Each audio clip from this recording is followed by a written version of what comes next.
आपल्यासोबत आहेत राष्ट्रवादीचे प्रवक्ते प्रशांत पवारजी. प्रशांत भाऊ, उपमुख्यमंत्री सुनेत्रा पवार यांना गुंगी गुडिया काँग्रेसनं संबोधलेलं आहे, तुमची काय प्रतिक्रिया आहे? काँग्रेसने आमच्या नेत्या राष्ट्रवादी काँग्रेस पक्षाच्या अध्यक्षा यांना काँग्रेसच्या अधिकृत पोर्टलवरून महाराष्ट्र प्रदेशचे अध्यक्ष हर्षवर्धन सपकाळ यांनी गुंगी गुडिया असं म्हटलं. पण मला एक कळत नाही की त्यांच्या काँग्रेसच्या अध्यक्षासुद्धा सोनिया गांधी, आम्ही त्यांचा आदर करतोच, पण त्यांनी किती वेळा प्रेस घेतल्या आणि किती वेळा त्या पब्लिक समोर आल्या हे तर त्यांनी सांगावं. बरं, गुंगी गुडिया कशासाठी म्हणायचं? आज त्या आमच्या दिवंगत अजितदादा पवार यांच्या पत्नी आहेत. त्या या महाराष्ट्राच्या जनतेसाठी सगळं दुःख बाजूला ठेवून जनतेची सेवा करण्याकरता म्हणून त्या उपमुख्यमंत्री पदी आरूढ झालेल्या आहे. आज तुम्हाला मी सांगतो, हा आमचा अपमान नाही, हा महाराष्ट्राच्या जनतेचा आणि लाडक्या बहिणींचा अपमान आहे. ज्या लाडक्या बहिणी दादांना मानायच्या त्याच लाडक्या बहिणींचा हा अपमान करणाऱ्या हर्षवर्धन सपकाळला जर या महाराष्ट्रात कोणी राष्ट्रवादीचा कार्यकर्ता काळं फासत असेल तर ताबडतोब 1,00,000 रुपयाचं इनाम हे माझ्याकडून घेऊन जावं असं मी महाराष्ट्राच्या राष्ट्रवादीच्या सगळ्या कार्यकर्त्यांना पदाधिकाऱ्यांना या TV9च्या चॅनलच्या माध्यमातून आव्हान करतो. जिथे जिथे हर्षवर्धन सपकाळ दिसेल तिथे तिथे त्याला जोड्यानं मारण्याचा सुद्धा राष्ट्रवादीच्या कार्यकर्त्यांनी प्रयत्न करावा. जोड्यानं मारणे, काळा फासणे ही संस्कृती आहे का महाराष्ट्राची?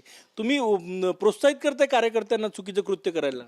चुकीचं कृत्य करायला आम्ही प्रोत्साहित करत नाही, काँग्रेस स्वतः प्रोत्साहित करून घेत आहे.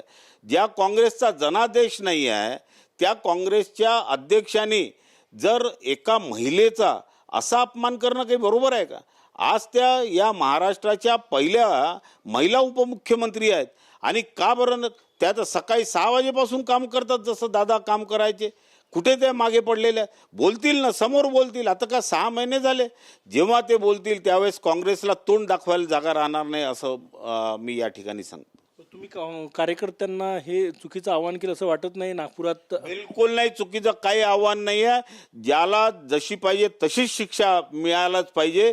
हर्षवर्धन सपकाळ जिथे मिळेल तिथेच त्यांना जोड्यानं मारण्याचा काळ फासा असं मी आवाहन करतो. नागपुरात विदर्भातले जायचे हर्षवर्धन सपकाळजी काँग्रेसचे प्रदेशाध्यक्ष.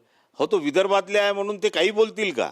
आमच्या त्या नेत्या नागपुरातही नियोजित दौरा आहे त्यांचा. नागपुरात ज्या दिवशी नियोजित दौरा राहील त्या दिवशी त्यांना काळ फासण्याचा प्रयत्न राष्ट्रवादी काँग्रेस पक्षाचे सगळे नेते आणि पदाधिकारी करतील अशी मी तुम्हाला ग्वाही देतो.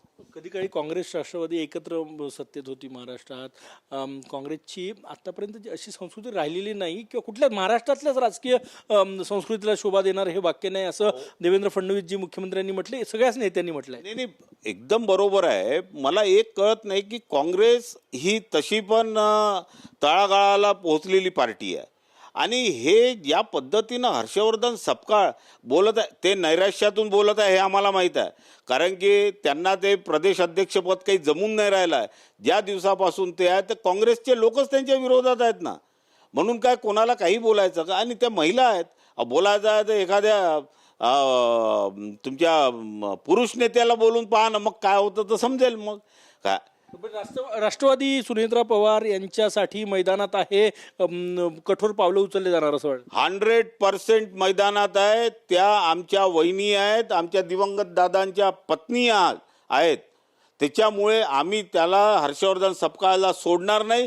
जिथे दिसेल तिथे महाराष्ट्रातल्या सगळ्या कार्यकर्त्यांनी त्या काळ फासायचं, नाही तर जोड्याने मारायचं हे आंदोलन आता सुरू करायचं. नक्कीच राष्ट्रवादी काँग्रेस आणि काँग्रेसमधला वाद जो आहे तो शिगेला गेलेला आहे. गुंगी गुडियावरून आता राष्ट्रवादी आक्रमक आहे. विदर्भात नागपूरसह वेगवेगळ्या ठिकाणी आंदोलन होत आहे आणि प्रशांत पवार प्रवक्ते आहेत, राष्ट्रवादीचे अजितदादाचे निकटवर्ती राहिलेले आहेत, त्यांनी आवाहन केलेलं आहे. त्यामुळे आता हा वाद आणखी वाढणार असं दिसतंय. कॅमेरामॅन सचिन सयामसह गजानन उमाटे, TV9 मराठी, नागपूर.